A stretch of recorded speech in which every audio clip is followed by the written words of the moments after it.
Okay, back to the Mental Militia website. This page is about the history of the Mental Militia, and I just want to give you a quick rundown on this thing. Let's just scroll down a little bit, and this will explain where I got my pen name, when and why I created the Mental Militia in 1999, activities that we have done, forums that we have created, the current forum having been built in 2003. And the reason I want people to know about the history is because this is my history all the way back to 1999. So there are links here and introductions to people that work with me at the Mental Militia. And there's also something about this character right here, Stuart Rhodes. In 2006, 3 years before Stuart Rhodes created Oath Keepers, he joined my forum. And his name there at the forums is Stuart the Yaley. So I had a chance to get to know Stuart fairly well by conversing with him on my forums for a couple of years before the end of 2008, when the Republican Party trashed Ron Paul. Couldn't possibly have a real statesman representing the Republican Party in Washington. They got rid of Ron Paul, leaving Stuart frustrated and wondering what could he do to help America. So he came to me late in 2008 at the forums and sent me a message wanting to know if I would go over an idea he had with him, and I did, and he explained to me about Oath Keepers as his brand new brainchild. He said, he's told me words I'll never forget. He said, I think this idea could grow legs. So he asked if I would be willing to help get that going, and I told him, of course I will. I don't join things because, well, I'm kind of a freedom-oriented person and I don't do groups very well. But I told him, yeah, I will work with him on Oath Keepers. And as you will see if you read on this page, I created Oath Keepers' first forum at my forums, and it is still there today. This was created in March of 2009. In April of 2009, Oath Keepers held its first muster at Lexington Green, Massachusetts, and it's been rocking and rolling ever since. So I'm not right now involved in Oath Keepers, but I was Oath Keepers' senior editor for their national website from day one all the way up through, let's see, it would have been the end of October in 2016. So that's 7 years as the Oath Keepers editor, in which case I stayed really busy with that. That was when we came out of the gates in 2009.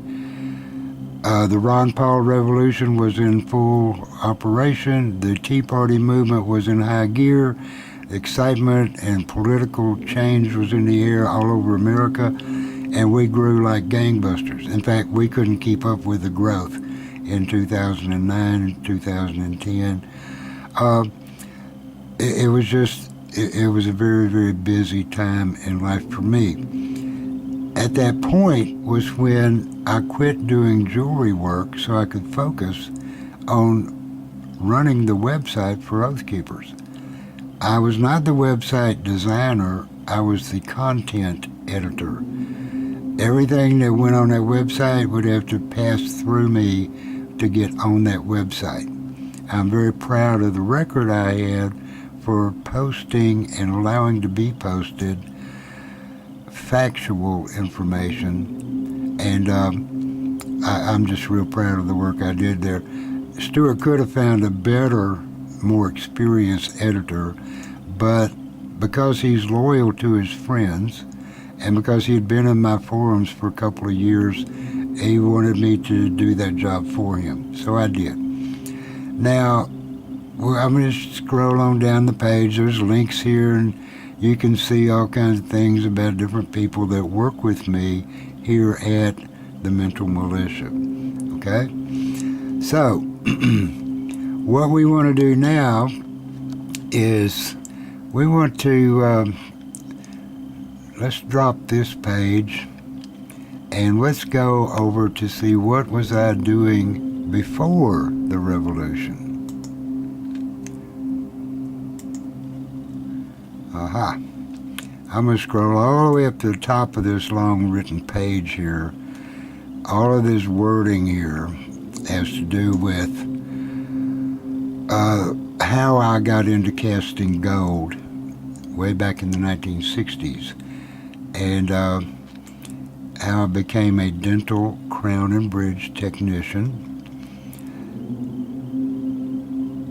And it's just a lot of technical detail work here about how I worked with dentists, how I created a dental laboratory in Memphis, Tennessee, employing dental techs, and how I went from dental gold casting to jewelry design work. Now, this is a photograph of me working at my wax station on a aluminum stepped mandrel, creating a wax with a P.K. Thomas wax placing tool. I build my wax models one drop of wax at a time. I use an alcohol lamp to heat the tool, and I use all the other jeweler's tools to perfect what I have amassed in my model making. So I'm going to show you some pictures real quick of how this works, but on your left is a picture of a wax model holding an emerald, and that emerald is about a $40,000 emerald. If you look on the right, and see if I can zoom in on this guy, that emerald was cast into 1 ounce of 18 karat yellow gold, and it's got a little row of baguette diamonds to one side of it there. But let's scroll back down and see the next example of this. Making the wax models exactly how you want the gold ring to be is what I'm good at. Here is a boulder opal ring and the wax model for that ring. This was another gent's ring, and this is how I was making my living before I got a computer and went middle-aged crazy over what I was learning online. It caused me to close my retail store in Georgia, which I had been operating throughout the 90s, and moved to Montana to see what could I do to help my country, and also to get out of the cities of man and back to nature. I wanted to get close to nature. I wanted to get far away from the cities, because what I was seeing online was not looking very promising to me. Here's a couple of pieces here. This is a rhodolite garnet with 3 diamonds, 18 karat yellow gold. And this is a Mozambique garnet, a Mozambique opal with, I think, 5 diamonds on that guy, and I think it weighs 6.5 carats. It's an 18 karat yellow gold. It's a beautiful stone. But these are the kind of things that I was doing before the revolution.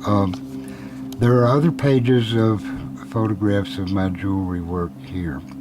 Now, in October of 2016, I did step down from Oath Keepers. I got off the board of directors, where I'd been for 6 years, in 2015, and toward the end of 2016, I resigned as the editor for their website also.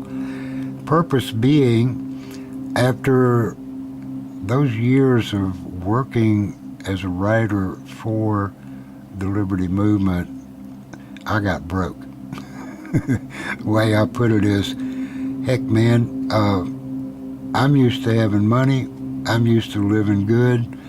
I'm an excellent gold jewelry designer, and I'm broke.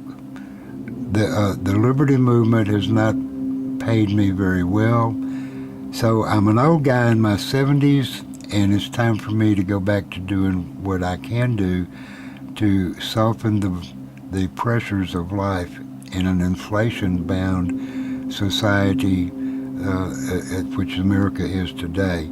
I need to go make some money. So I have rebuilt a jewelry shop in my little cabin out in the woods in Montana, and I am now starting a line of sterling silver jewelry that will be a marketable product that I can get onto the internet with and market, so that I can continue to load my website, pay my bills, put groceries in the refrigerator, and live a little bit more comfortable than I have been. And since I quit Oath Keepers, I have not had an income in the last year and a half.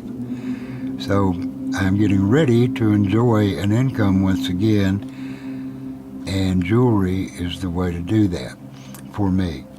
So that's another thing that it's another facet or an aspect of who and what I am. I'm a natural-minded artist who believes in beauty. I see beauty and miracles everywhere I look, and I love working gold. I like silver too, and I love platinum, but high carat yellow gold, green gold, rose gold, and white gold is my specialty, especially green gold. And I'm going to show you right back up the top of this page. We'll run up there real quickly, and I'm going to show you that piece. This is a Tahitian black pearl pendant, and I don't think you'll be able to see the beauty in this black pearl, but that's in a heavy 18 karat green gold pendant mounting on a chain with one little diamond squiggled up there toward the bottom left side of the pendant. This is what I do when I'm not worried about the fate of my country. And at my age now, I'm going to be letting the younger people do a lot more of the worrying about that, and I'm going to try to worry about paying my bills and feeding myself in my old age. I hope everybody can understand that. So let's pull out of that, and we will start the next section of what we want to do, which is we want to go to the front page of the website. We want to scroll that down just a little bit and get to what everybody's waiting on, the Ernie Movie Project. It's right there on the front page, and all you got to do is go down there and click this Explore link, and that will bring up Mr. Ernie Wayne Tortelka, who is the focus of a lot of angst and curiosity and attentiveness these days. And I would like to do a little segment about Ernie and myself, and we'll do that next, okay?